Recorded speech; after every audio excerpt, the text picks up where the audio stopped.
Hello folks, Jonathan Milam here, and as always, I do hope you're having a great day. I've got a Strad here, same model that I've had previously.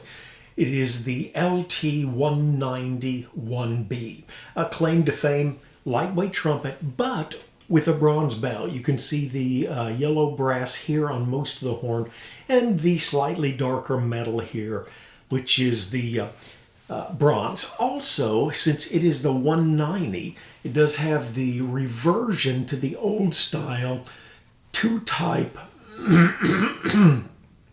two-metal Bach Strad, like they made in the days when Vincent Bach was around. Somewhere in the Elkhart era, probably in the 70s, they went to a one-piece, and some people feel it gives you some advantage to have a two-piece.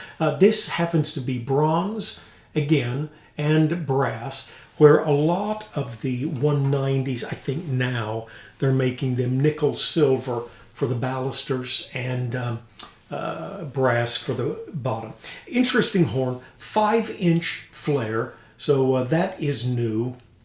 A light, if you can see in here, somewhere around there, there is a star. I'm not sure if you can see that. This horn has had a little bit of trauma, I think, right below the bell brace. And I got it in yesterday and was a little disappointed, wasn't expecting it, but you can definitely feel some ridges around here. Now, it's hard to say what is been dinged in the bell and what has not been dinged in the bell, because with the aftermarket scratch finish, it's just kind of hard to say. Honestly, it looked worse under the lights than it does this way. And strangest of all, the horn side doesn't look, I see one little area there right near the bead, but this side looks better, sadly, than the audience side. Buying aftermarket, when you see a secondary glaze finish, whatever they call that, satin finish, you do need to be careful. A lot of times it is indicative that they're covering up dings and pings, and maybe it's better. Kind of a striking look. I did see a Sterling bell that had this aftermarket touch, and I really liked that. I would probably prefer just the straight, even if it's unlacquered. Bare metal doesn't bother me, but I don't really like that satin finish, but it is attractive, and if it ever gets unsatined, just find the finest, what is it, 0000 steel wool, and reapply whatever you need. But interesting horn. Now, if you want to hear a great trumpet player, the horn trader, Steve Dillard, I believe. Didn't mean to mention the last name, Steve. Excellent trumpeter, just about as good as you're going to find, I think. He did a demo on this horn, and he said, big throat. Well, they might have a couple of different mandrels, because they did at one point, I think I've read they had 7 mandrels for the 37 bell, but this one is tighter through the throat area than my 43, and considerably tighter than the 37. So really a much tighter bell till you get right here where it's flaring out to the 5-inch. At least that's the tail with this. And if we held up another lightweight trumpet, the 43, you might be able to see the 43 just a little bigger in what we would call the early throat area, where you're heading into the flare. I'm going to play both of them since they're lightweight horns, and hope you enjoy this. It's earlier in the morning than I like to play, so I'm going to go with relatively easy one. We've got 3 mouthpieces lined up. Actually, I'm going to bring into play 2 other Strads that I've got, and I'll probably bring into play at some point an Olds Mendez trumpet, which quite frankly runs quite well with the Strad brothers. But we'll get started with this. I'm going to start off with what I consider a relatively normal mouthpiece. It is a GR64MX, so it's a medium, little bit larger, probably about as deep as a 3C, your average Bach 3C. Not quite as much volume, I don't think. And we'll piddle around with something that will slightly resemble Summertime.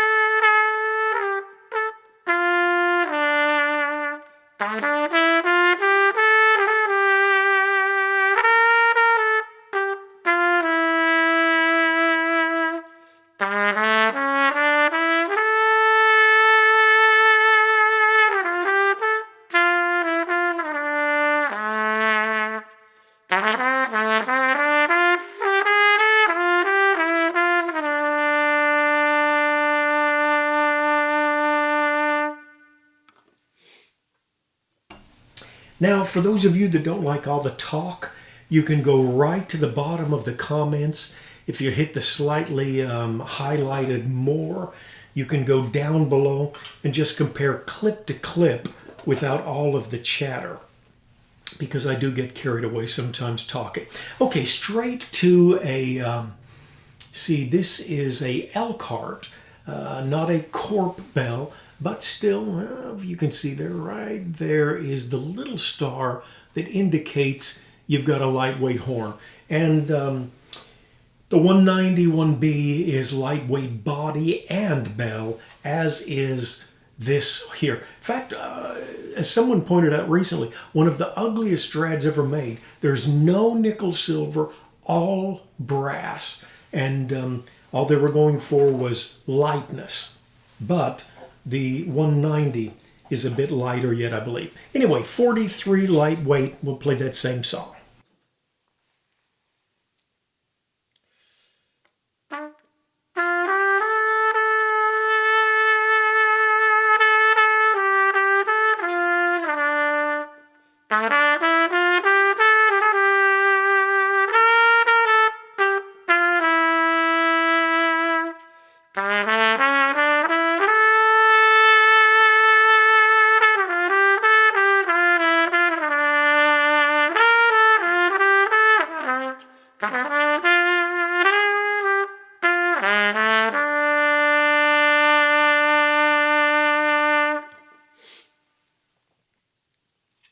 And the 191B again real quickly.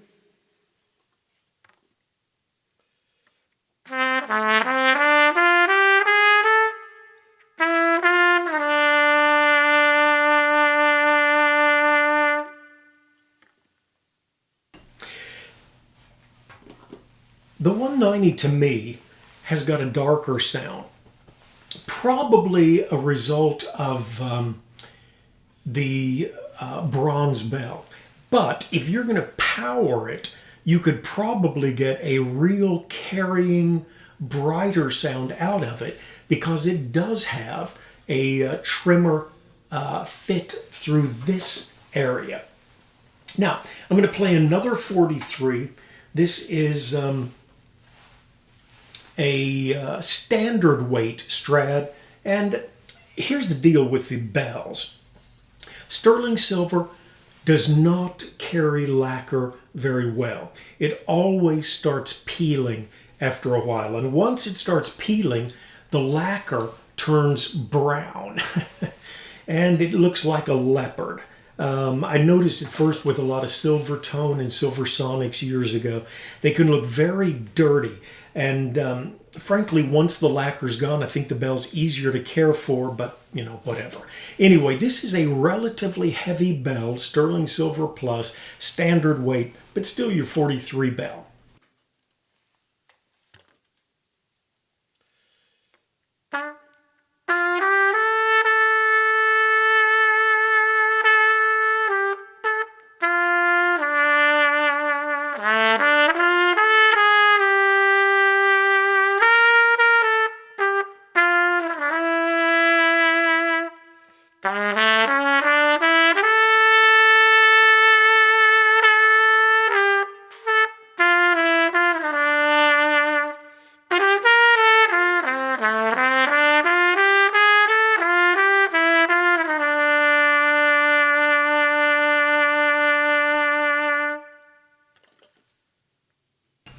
I really like these Sterling Plus bells. In fact, I'd rather play in churches than anything. If I had to, if I got to play at a church anytime soon, I would probably take another Sterling. You can see, ooh, that lacquer looks so ugly when it's still adhering to the Sterling silver bell. But this is the 37, again with a reverse lead pipe, so lightweight body, and your fairly heavy Sterling Silver Plus bell. But if I was going to go to play at a church, I'd probably take this and my lightweight 43, get in the sanctuary and see which one sounded best, and then go with that. But I think this is a rich sounding trumpet. It is the 37 standard weight Sterling Silver Plus on a lightweight reverse slide body.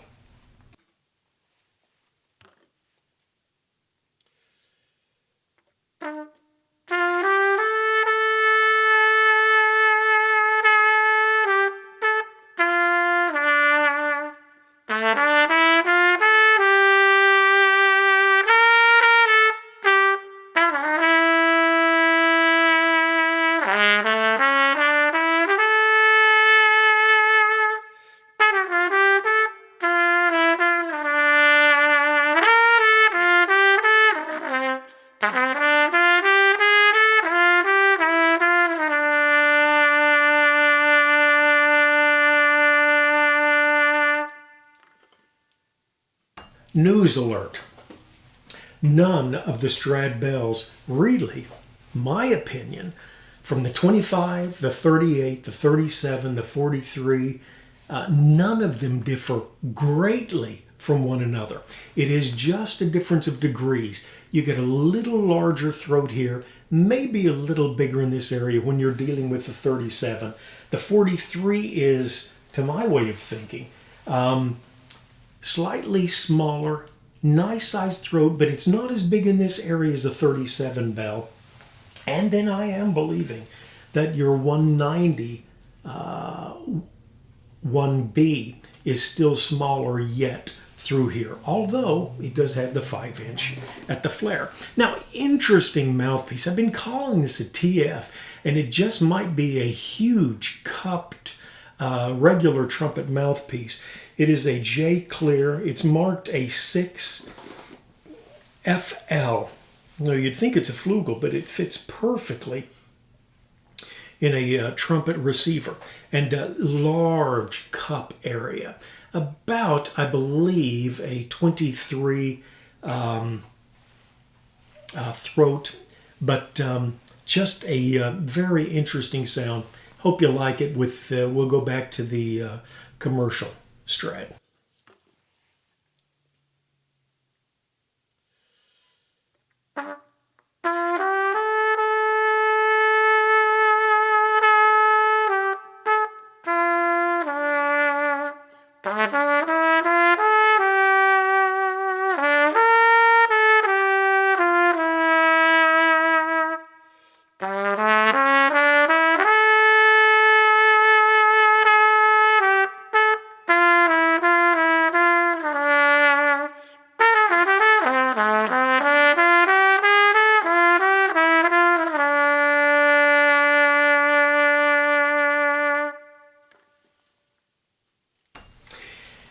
Okay, and we'll use that same mouthpiece on the 43 lightweight.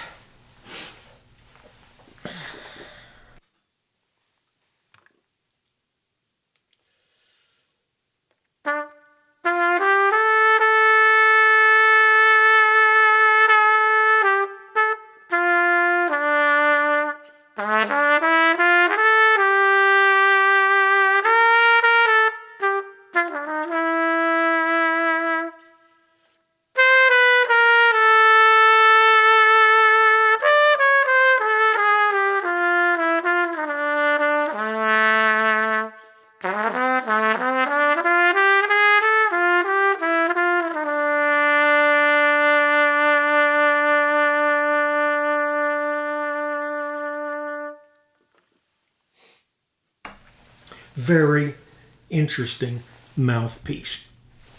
Okay, going to go to what I would still call a great soloist mouthpiece if you're not in a large hall. It's the Trent Austin TATF. Very modest drill size. It's about a 24, a deep V, but quite a trim deep V. And you can do a lot with it. You can go above the staff, although you probably wouldn't want to stay there all night with this mouthpiece. The deep V, the large cup size, would probably be exhausting. But I love the sound that you get out of it. And especially when you get a slightly darker horn, you still have a lot of control, but can enjoy that slightly darker tone.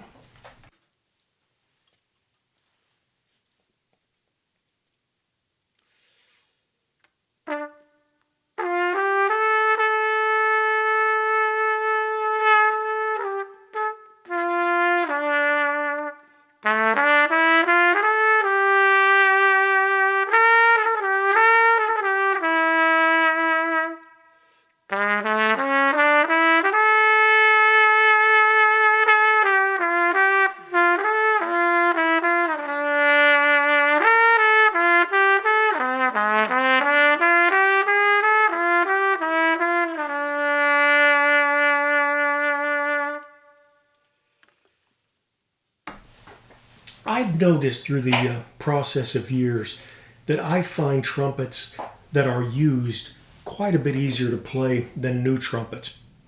If a trumpet is lacking a little bit in compression, I find it much easier to move around on, to generate tone, and to get the tone that I want than out of a new trumpet. Not sure why, but a little usage to me does make a horn much easier. I've only had a couple of new horns and I really struggled with them.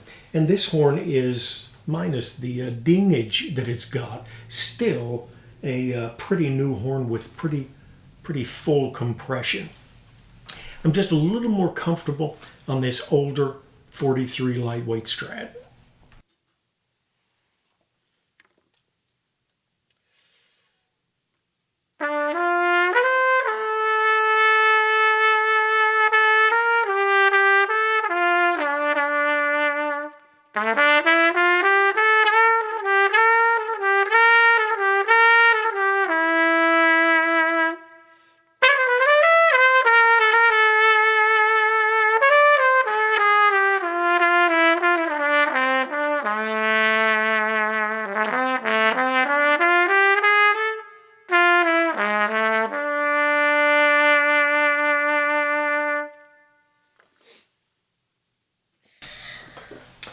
All right, nice mouthpiece. Trent Austin's TATF. So that's Trent Austin Trumpet Flugel.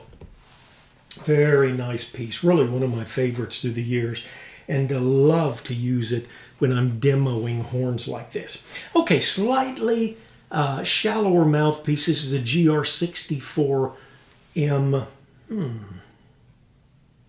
MS, medium shallow. GR puts out a great piece. In fact, when I've got this medium shallow mouthpiece and I've got an MB, which strangely enough just does not seem to work the best with microphones, but in a room setting, beautiful, beautiful sound. When I got these, I really think I was able to work with my Strads and get just the sound that I wanted. If I wanted to really bite, I could get that bite. And I do have to credit a lot of that to these GR mouthpieces. And finally, maybe they just worked well with the horns that I've got, but very, very impressed. And this is a little shallower than I like, but still a wonderful mouthpiece, very impressive. We'll try it with the commercial. And then in just a moment, I was listening to a video here a while back on YouTube, and somebody had written in and said, I am a, what did he say? Legit player, orchestral. And he said, to me, the way a horn responds to tonguing is so important. So I thought I've got a little metronome set up here and thought we'd do a little tonguing since this is a brisk mouthpiece. But first of all, we'll just do that same old kind of summertime thing.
And I'm just going to do an old exercise out of one of the Arbin books. It's based around a scale, and we'll do the C scale.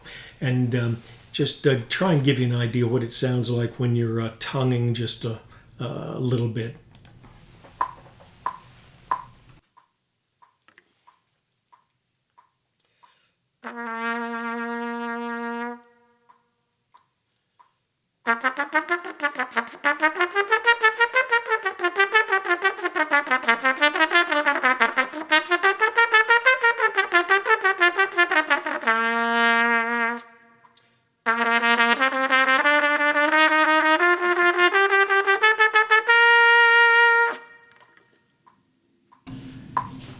And if you're wondering, that's 92 beats a minute.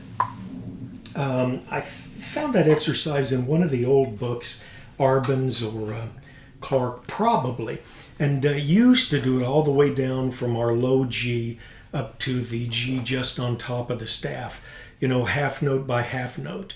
And a really wonderful way to work your finger. Usually about the fastest I can get is 95 beats a minute with those 16th notes. But one day I was practicing in a hotel, in fact, and recorded it, sent it to some friends. I think I did like 101 beats a minute, all-time record for me. But the longer you tongue, the more tired your tongue gets. If you try and tongue straight 16th notes at a fair beat for about 1 minute, you know what I mean? And it's a little harder to get the tongue moving in the lower range as well. We've got the 43 lightweight. We'll play Summertime with the medium shallow mouthpiece, then we'll do a little tonguing with it as well.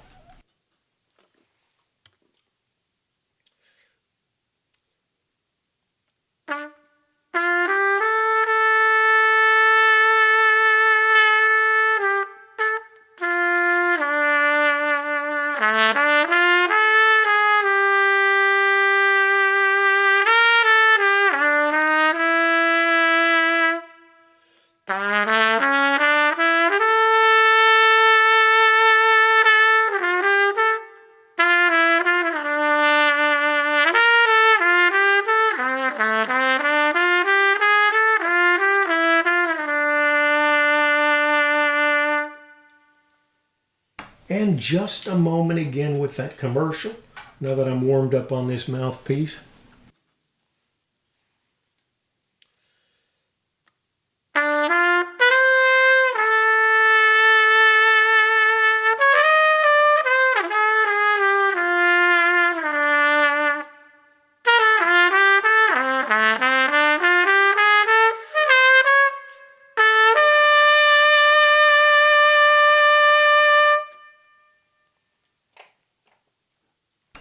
And we'll do just a little bit of tonguing with the 43 lightweight to compare to what we did earlier with the commercial.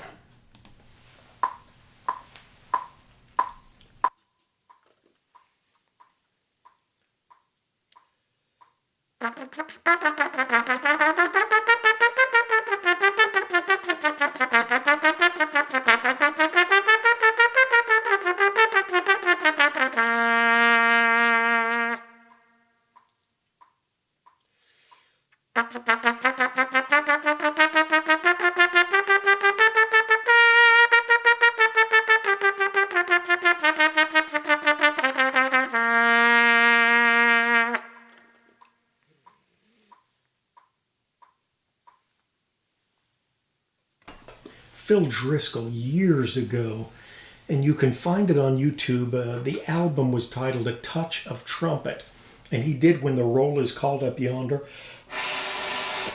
and he did something like this.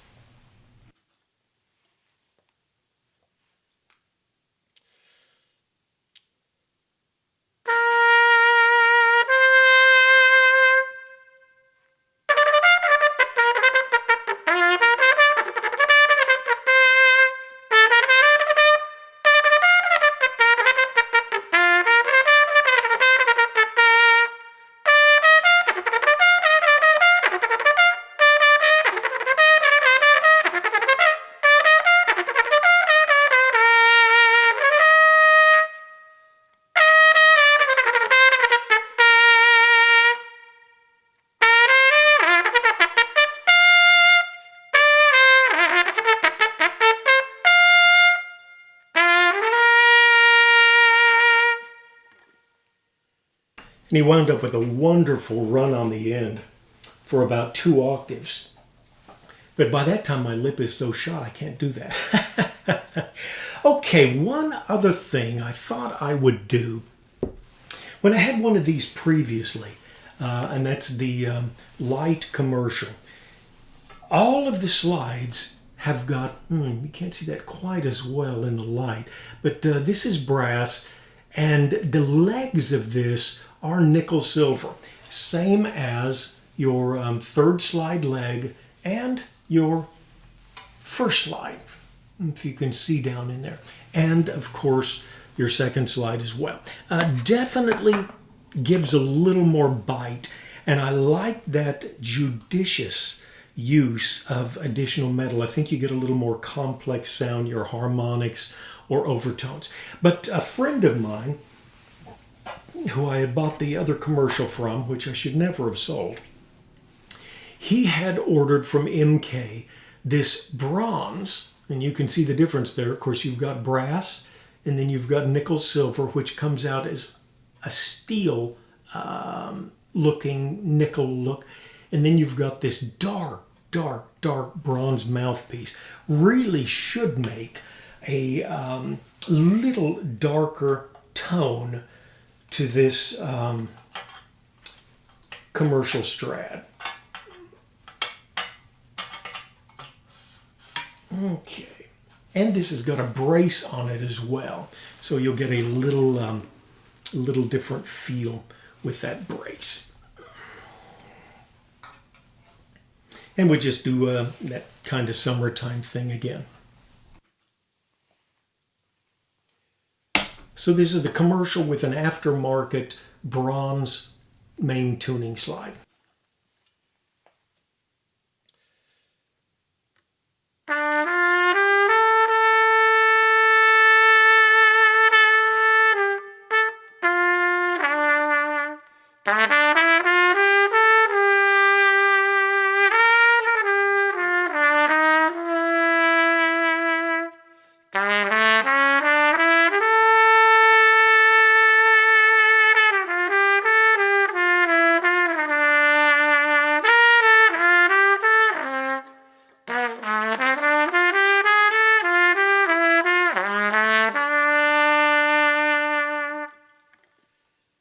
Excellent horn.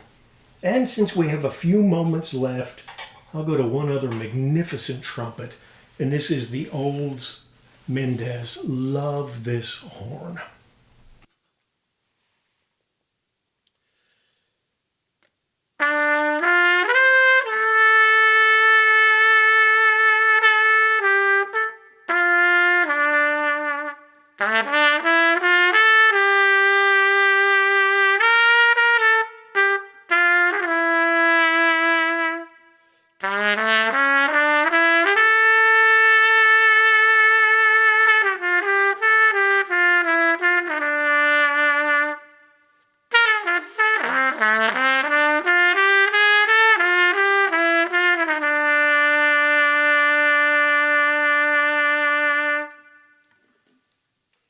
I hear a lot of similarities in these horns, again, depending on the quality speakers you've got.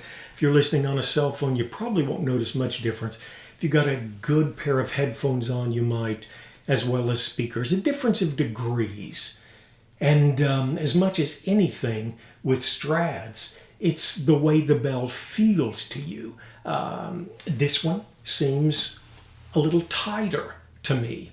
And that could be the fact that it's got very good compression. I get a little larger bell and it just loosens up somewhat. And then you get into a 37, which is a bigger bell through this area. And again, just definitely, especially with this reverse lead pipe, your unbroken airflow until you get down to the crook of the tuning slide. Very, very open feel. As always, folks, a pleasure to spend time with you. If there's something you'd like to hear, I can't go out and buy a dozen horns, but anything that you're thinking, mouthpieces, contrast between specific Strads. At the moment we've got 3, maybe 4. Just holler in, say what you'd like to see. We did mutes here a while back, and we'll do what we can to share whatever we might have on hand. As always, take care of yourselves and someone near you.